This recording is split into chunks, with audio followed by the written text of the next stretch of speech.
If you were to take out your map of the USA and trace your finger down the East Coast, down the very bottom you'd reach the state of Florida.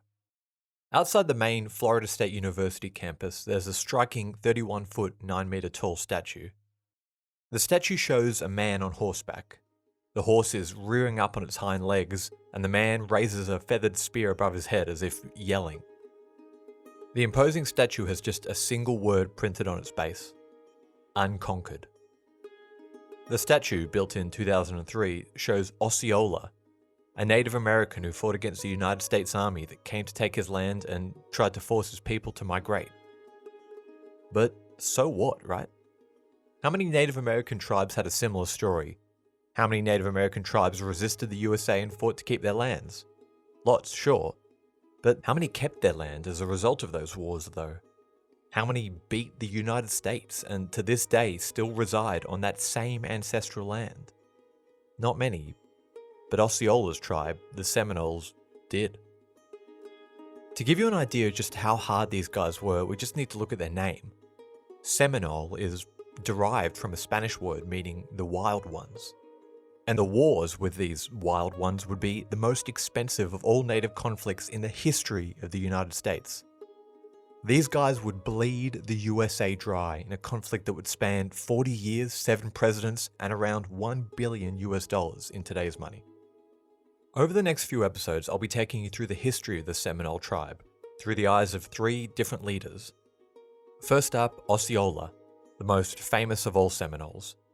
Osceola was a cheeky and charismatic young rebel who punched well above his weight in both his standing in his own tribe and in the minds of the United States public. Dressing himself up in, how do you describe it? He looks like Captain Jack Sparrow. Garish clothes, right? He liked to be the center of attention, and his bravery and flair for theatrics made sure he always was. Next up, Billy Bowlegs, a particularly cunning chief who walked a middle ground between peace and war with the US government. Bowlegs would exploit his relationship with the US to such an extent that he'd score himself a free tour of Washington, D.C. And finally, Abiaka, a man who has fascinated me since I learnt about him. A medicine man of the highest renown in his own tribe. During meetings with US representatives, he would put his feet up on chairs to show his lack of respect for their negotiation. To the citizens of Florida, he was this feeble old man, ambling through army camps selling fish to US troops. No one suspected that this withered old man was one of the most esteemed leaders of the Seminoles. Really, this guy was like Master Yoda. He hardly spoke, but he heard everything and he knew every waterway, stream, and gully throughout Florida like the back of his wrinkly hand. And his resistance, above all others, would be the light in the darkness when his people were ready to throw in the towel. This episode will be centered around the backstory of the tribe, the first rounds of the Seminole War, and a little bit about the main players in the story. It's going to be a little more fact-heavy than our usual episodes, and rather than following a specific individual, we'll be covering the tribe as a whole. If you're not a fan of that kind of storytelling and aren't really fussed about missing context, then no worries, you can skip this one and wait for part 2. It'll still make sense.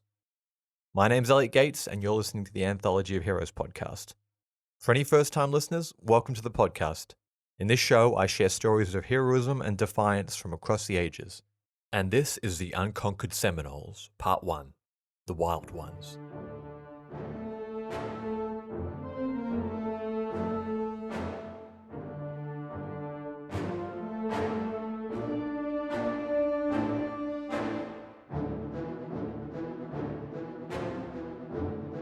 Just a heads up everyone, violence and sexual assault will be mentioned very briefly towards the end of this episode.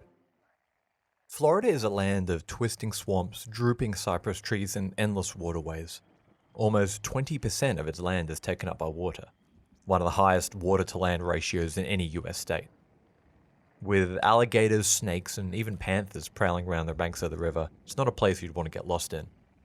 But for a millennia, Native American tribes have tamed this unforgiving land and thrived. In the mid-18th century, a charismatic leader who the Western texts call Cowkeeper broke away from mainstream society.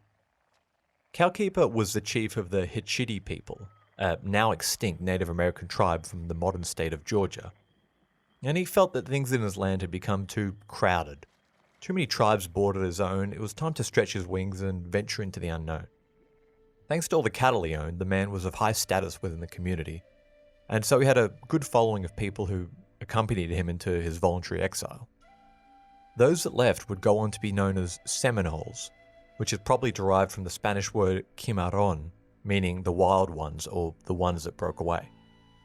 For months, Cowkeeper and his people walked aimlessly, wading through the thick swamps and dodging gators, searching for a place they could claim as their own. And near the modern city of Gainesville, Florida, Cowkeeper told his people to stop walking. As their leader ran his hand through the earth, he realized what a treasure he'd found. The fertile soil was ideal for crops, and roaming the plains were feral cows, sheep, and horses descended from cattle ranches the Spanish had abandoned. Tall pine trees grew in abundance, which, aside from building materials, made for a perfect defensible buffer. Over the next century, the Seminole people would become distinctively different from those they'd left behind. Their ceremonies and customs would change, and a new language would be born. They would find themselves forced to adapt to the challenging climate of Florida. In the sticky summers, they moved to the coast, living in the open air, and in winter they moved inland and lived in so-called chickees, thatched huts that were suspended on wooden stilts above the swampland. Like some other Native American tribes, the Seminoles could be called a matriarchal society. A tribe was organized into clans, and these clans were based on the mother's bloodline. They planted beans, squash, and pumpkin, and men learnt to hunt, kill, and cook alligators. The most important person in Seminole society was the Miko, a kind of chief. Even though the Miko held authority, it would be wrong to say he was the equivalent to a king. The Miko was really just a representative of the tribe's will, and if he lost the tribe's respect, he lost his position. The Miko presided over important tribal rituals like the black drink ceremony, a kind of airing of grievances meeting where tribal members would consume liquefied stems and roots from the holly tree. These portions of the tree, if roasted correctly, released a truly staggering amount of caffeine. For reference, your usual espresso shot contains around 80 milligrams of caffeine. A 250 can of Red Bull has about the same. If it was your turn to take a sip from the conch shell at the black drink ceremony, you'd be having around 3 to 6 grams of caffeine, somewhere between 30 and 60 espresso shots. This usually produced one of two results. You ended up vomiting, or you ended up very, very chatty. The black drink ritual was intended to purify the body, soothe anger between tribal members, and help them speak their mind. But the most important of all ceremonies was the green corn dance, a kind of Seminole New Year festival. Held in late summer as their corn began to ripen, during this time the most influential members of the community retreated into these big sweat lodges. In the feverish heat, they would discuss any crimes that needed to be talked about and meter out any punishments that needed to be given. When they emerged, days of feasting took place and young boys would be initiated into manhood. The tribe would dance for days, burning their old possessions and clothes as they prepared to start anew. And from the communal fire they danced around, the matriarch of each household would scoop out hot coals and use them to light the fire in her home, symbolically acknowledging her family's place in the tribe. For decades, the Seminoles lived this way. By the time the year 1800 came along, Florida had been part of the Spanish Empire for a few hundred years. Through their relaxed rule, the Seminoles had embraced Western technology. Iron cooking pots and rifles were a common sight at any Seminole camp. But from the north came another Western institution, slavery.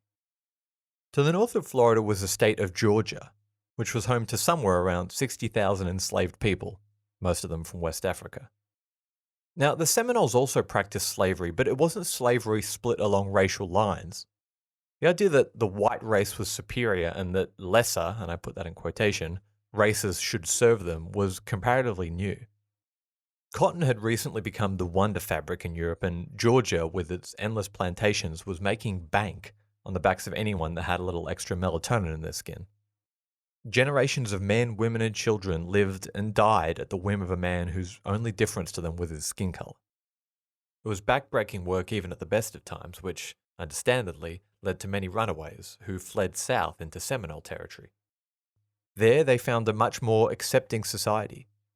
Banding together, Africans, either slaves or freemen, enjoyed near identical rights to that of their Seminole counterparts. If they were loyal to the tribe and served them in war, they were usually left to their own devices. Over time, their clothing, diet, and language would take on a distinct Seminole flair. Soon, the swampy hinterlands of Florida was an open secret to the slaves of South Georgia, and frustrated plantation owners found their workforce decreasing by the day. Something had to be done. Not only was this bad for business, but armed black men were a threat to the entire institution of slavery. Slavery was already a polarizing topic in American politics. Many of the northern states wanted it gone completely, but the economy of southern states like Georgia were literally built on it. In 1835, a black preacher named Nat Turner shook the American colonies to their foundations when he led about 60 slaves in rebellion in Virginia. Though the rebellion was crushed pretty quickly, the precedent had been set. If a slave revolt happened once, who's to say it couldn't happen again? Rich southern landowners began to pressure the US government to force the issue. But there was a problem. The escapees were sheltering in Florida, which was part of Spain, not the United States. The man who was about to solve this problem was a guy my US listeners probably see on a daily basis whenever they take out a $20 bill. Andrew Jackson. Almost everything that happened to the Seminoles was either directly or indirectly related to Jackson, so it's important to understand the type of guy he was. Andrew Jackson was born somewhere between the two Carolina states. He was the son of Scots-Irish immigrants, but didn't spend too much time with them. He never met his dad, who was crushed to death by a tree before he was born, and his mother died of cholera during his early teens. When the colonies of the United States declared independence from Britain, Jackson fought passionately in defense of his fledgling nation. Once, after being captured in battle, a British jailer ordered the 14-year-old to polish his boots. When Jackson refused, the jailer slashed at him, leaving the young man with a permanent scar and hatred of all things British. From brazen child to fiery adult, Jackson made headlines when he challenged a prominent lawyer to a duel. The engagement came up after Jackson filled the other guy's saddlebags with bacon as a kind of practical joke. Get it? Yeah, me neither. When the other guy didn't see the humor in it, Jackson challenged him to pistols at dawn. This time, no one was hurt, but Jackson did kill at least one man in a duel during his lifetime. He soon found his way back into the military and earned the nickname Old Hickory from his troops, who said he was as unbending as a tree and as tough as old wood. Jackson's style of leadership was very much my way or the highway. He made few compromises and usually believed he alone had the answers. He soon grew to realize that the path to wealth was on the literal backs of others, through slavery. And I know what you're thinking. Well, he was a rich southerner. I'm sure everyone owned slaves back then. And yeah, you're right, most wealthy southerners did own slaves, but Jackson had more than most. The Hermitage, a kind of museum built on Jackson's plantation, says in paragraph 1 on their website, quote, "In all reality, slavery was the source of Andrew Jackson's wealth." End quote. Boom, it doesn't get much clearer than that, does it? The way he saw it, it was up to the white man to lead the world. The Reds and the Blacks would, in time, benefit from the civilization that was brought to them, an outlook that was in total opposition to the way of life for the Seminoles. Two worlds were about to collide.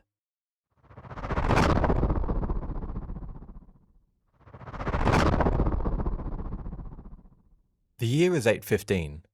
In an Indian village in the north of Florida, a crowd of mixed-race Native Americans sit enraptured at the foot of a man.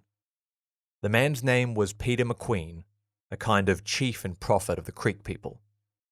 McQueen had just returned from a war in Alabama.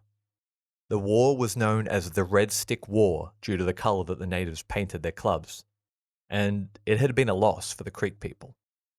21 million acres, 85,000 kilometers of land, about half of modern-day Alabama and part of southern Georgia, had been forcibly seized by Andrew Jackson, who the prophet referred to as Sharp Knife due to his cruelty and ruthlessness. Such an obvious land grab had made the intentions of the United States clear to Peter McQueen. They wouldn't stop until they'd taken all the good land from the tribes. McQueen spoke with thunder and fury as he described how the Cherokee, Choctaw, and even other Creeks had sided with the white man against their own people. The crowd was captivated. They could feel his passion as he insisted that the only way to keep their lands was to fight for them. One of the people sitting at his feet, hanging on his every word, was a distant relation of his. A 10-year-old kid named Billy Powell, better remembered by his Seminole name, Osceola. The name Osceola is actually a corruption of Use Yahola, which means something like black drink singer. which could be a reference to his antics during the black drink ritual we mentioned earlier. Osceola had lived a fairly turbulent upbringing up to this point. He too was mixed race, the son of an Englishman and a native, probably Cree, mother. Roving with different bands of Indian tribes, Osceola and his mother had lived nomadically through his childhood. Today, though, that changed. With his great uncle mentoring him, Osceola seems to have found his calling, his identity. Osceola and his mother became followers of McQueen and soon found themselves in Florida with the Wild Ones, the Seminoles. Osceola grew into a handsome, if a little cocky, young man. He stood about 5'10", with a long angular nose, plump lips, and dark black hair which he wore tied into a headband. With his soft, delicate features and large, thoughtful eyes, he styled himself as a bit of a dandy. He put particular care into his appearance, and you get the feeling he liked others looking at him. He was a big fan of jewelry and had all manner of silver beads and baubles dripping from his ears and neck at any given time. He inherited his great-uncle's flair for public speaking. Despite his young age and fairly unimportant position within the tribe, he began to insert himself into tribal affairs. While tribal elders just dismissed the fiery teenager, young warriors were drawn to him. Preaching freedom and armed resistance in this high, shrill voice, Osceola developed a bit of a following. Sharpknife, Andrew Jackson, had begun punitive expeditions into the Florida swamps. Osceola was sure that what had happened to the Northern Creeks could happen to the Seminoles if nothing was done. Since his success in defeating the Crees during the Red Stick Rebellion, Jackson had become something of a national hero for the United States. Riding on the coattails of his fame, Jackson thought himself as the perfect fit to venture into the soupy, unmapped morass that was Florida. The main purpose of the expedition was to recapture runaway slaves. Southern landholders were getting more jumpy about how many angry armed black people with a grudge to settle lived within striking distance of their plantations. A concern that, I'm sure, Old Hickory could relate to. But a secondary complaint was that the Indians were stealing cattle from the white settlers across the border. This was, at very least, tit-for-tat theft between two communities. There were bad eggs on both sides, but the settlers had the United States Army behind them, and the Seminoles didn't. An anonymous chieftain expressed his frustration when he said, quote, "The white people have carried all the red people's cattle off. I sent to all my people to let white people alone and stay on this side of the river, and they did so. But the white people still continue to carry off their cattle. The whites first began, and there is nothing said about that, but great complaint made about what the Indians do." End quote. In other words, when your troublemakers steal our cattle, nothing happens. But when the same thing happens to you, everyone goes for their rifles. According to Jackson, a good portion of this disputed territory now belonged to the United States of America. The peace treaty for his last war said so. So the way he saw it, even allowing these Indians to squat on this land was a hospitality. And if their chiefs couldn't control them, then he would. This would be a reoccurring theme for Jackson. It was like, how do you say it, willfully ignorant to the fact that one chief did not own all land and wasn't authorized to surrender land that didn't belong to his tribe. With Jackson probing deeper and deeper into Spanish-controlled Florida, a war of words erupted between the two nations about what a US general and his army were doing on Spanish sovereign land. It was no secret that the once great power of Spain was falling apart. Napoleon's European war had made things worse for them, and now the sun was setting on the Empire of Spain. All over the world they were struggling to hold on to their colonies, and their hold on Florida was especially weak. But still, the USA was not at war with Spain, so Jackson was in risky waters. He was poking around in foreign territory without any authorization from the government of the United States. Just waiting on the sidelines for an excuse, any excuse, to jump in. And when a US citizen and her baby were murdered and scalped by a group of renegade Seminoles, Jackson came out swinging. Burning and dispossessing, Jackson put a torch to anything Seminole he came across. Consequences be damned. A particularly remote fort in the north of Florida became the first target for reprisals for a frustrated Seminole chief that Jackson had chased off his land. The fort held out against wave after wave of Indian attacks, but they were left low on food, medicine, and, crucially, ammunition. So a relief expedition was organized, and around 50 men crowded into a couple of boats and headed up the uncharted Apalachicola River. Through the twisting mangrove marshes, the expedition paddled towards the fort. The screaming ambience of the swampland was deafening as soldiers sweated through their linens, swatting away mosquitoes as they peered into the forests. In the distance, they could see figures dashing through the tree lines, and the expedition leader, Lieutenant Scott, instinctively felt something wasn't right. So he sent back an envoy saying, quote, "Mr. Hambly," that's one of his scouts, "informs me that Indians are assembling at the junction of the river, where they intend to make a stand against those vessels coming up the river. Should this be the case, I am not able to make a stand against them. My command does not exceed 40 men, and one half are sick and without arms," meaning weapons. End quote. Alligators, snakes, and snapping turtles peered at them from the banks, as the boat's wooden paddle cut through the water one stroke at a time. As the junction loomed nearer, drooping cypress trees grew larger, blocking out the sunlight above. Suddenly, the shore erupted in noise. Shots rang out from all sides as birds darted from the trees to escape the din. Invisible targets peppered the men with lead as the troopers fired blindly back into the forest. Those still alive dropped their weapons and began to swim desperately to the shore, but by then, their assailants had emerged. With the glint of their tomahawks visible in the muted light, the Seminoles began butchering the group almost to a man. It was not a pleasant death. Those who were killed by gunfire got off easy. According to Dale Cox, author of The Scott Massacre of 1817, all children and infants aboard had their heads bashed against the side of the boat. Lieutenant Scott, the expedition's leader, had stakes of wood hammered into his body, which were then set on fire. The Scott Massacre, as it came to be known, outraged the American public, and Jackson's ranks swelled to a considerable army, at least 1,000 men strong, made up of militiamen, army regulars, and Indian allies, all wanting to get their hands on the Seminoles. Knowing for sure now that no one would care about a little Seminole blood being spilt, Jackson stepped up again, torching Seminole villages wherever he could find them. And if the Seminoles thought international law would stop Jackson, they had another thing coming. He marched to the biggest and one of the last Spanish forts in Florida and pretty much told them to clear out. The Spanish governor protested for a little while, but he knew as well as Jackson there was no way he could stand up to him. The Spanish garrison marched out, and not long after, the crumbling Spanish Empire formally ceded Florida to the United States. Jackson had gambled that Spain would not have the forces to defend Florida, and he'd been correct. The First Seminole War was over. Marching back north with a trove of recaptured black slaves, Old Hickory no doubt patted himself on the back and thought to himself, "Well, old boy, job well done."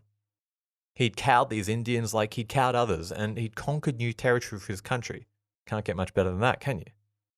But if we look at the facts, all he'd really done was displace and anger a group of people who were experts at living off the land and in guerrilla warfare. Jackson had kicked the hornet's nest and was about to discover that the Seminoles wouldn't go quietly. If Jackson expected a hero's welcome in Washington, the reaction was anything but. He had violated the Constitution of the United States by declaring war on another sovereign nation, Spain. He had incited rebellion against a native tribe that were relatively peaceful, the Seminoles. And after he'd captured the Spanish fort, he'd executed 2 British soldiers who were hanging out there. Gavels banged and voices boomed through the Senate House as words like outlaw and pirate were thrown at the general. Who was this cowboy who treated the United States soldiers like his personal attack dogs? But others defended him. A New York-based senator stood up and boomed in opposition, quote, "Go count the bleeding scalps of your countrymen, of all ages, of all sexes, found by General Jackson, and then return to this house if this Seminole War was, on the part of our country, an offensive war." End quote. While across the ocean, Great Britain rattled sabres, printing in one of its papers, quote, "We cannot doubt that every American will be anxious to remove from his country the stain imprinted upon it by the base and vindictive conduct of this agent. Common courtesy requires that the United States should disavow the proceedings of General Jackson." End quote. Opinions on Jackson's tactics split the Democratic-Republican Party. Those that sided with Jackson went on to form the Democrat Party, and those that opposed him, the Republican Party. The two same parties that dominate US politics to this day. Young Osceola and the Seminoles had traded overlords. From a lax colonial empire governed by a country on the other side of the world, to a zealous and paranoid local power that sat on the same landmass as they did. The Seminoles waited in suspense to see where the Senate would draw the Great Red Line that would mark their new territory. The tribe extended an olive branch and sent a few delegates to meet with Jackson, hoping to understand what he had planned for them. Jackson had them both strapped in irons and arrested. He refused to recognize the Seminoles as a tribe. To him, they were just Creek runaways, his old enemies from the Red Stick War. Besides, he had no reason to negotiate, because he already had a solution to their problem: leave. The idea of a Western Territory, a new home for Native American tribes, had existed before Jackson, but he was about to turbocharge it.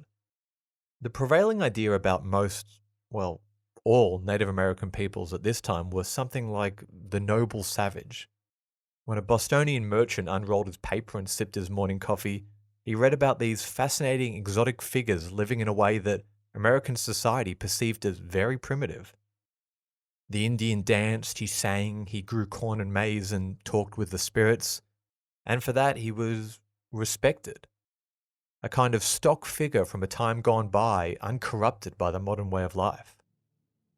This perception led most Americans into thinking of the native people as kind of children of the forest, or I guess, wards of the state. They didn't know what was best for them, and it was up to the enlightened Westerners to show them. There were few that thought or cared enough to think, maybe these people actually want to live this way. For now, it led Jackson into penning the Indian Removal Act, better remembered today as the Trail of Tears. This is an important event in American history, and I want to go over how it relates to our story. The Trail of Tears was a forced relocation of the so-called 5 civilized tribes: Cherokees, Chickasaws, Choctaws, Creeks, and the Seminoles. These tribes were assessed by representatives of the US government to be the best candidates for, well, assimilation, meaning their culture had a framework that the United States could build upon and begin imprinting their culture on top of. So the members of these 5 tribes were to be moved from their ancestral homes to what was then called the Western Territories, but what we now call the state of Oklahoma. Once they got there, in theory, they would live in harmony with each other and eventually become self-sufficient. Over the generations, with a little help from the government, they would quietly assimilate into Western culture. Yeah. The concept was flawed. North America is a huge place, and these tribes were nothing alike. Some of them lived in mountains, some of them in the woods, some in the swamps, and others in the plains. They spoke completely different languages, had completely different customs, and perhaps most importantly, many of them hated each other. People that had enjoyed almost limitless roaming were now to be fenced in up against each other, against a tribe they despised. This would be the same as grabbing a bunch of French people, a bunch of Turkish people, a bunch of Italians and some Norwegians, dropping them on an island and telling them, there you go, here's some vegetables and a Bible, have fun guys. But the destination wasn't the worst part of this. The journey to their new home claimed thousands of Indian lives.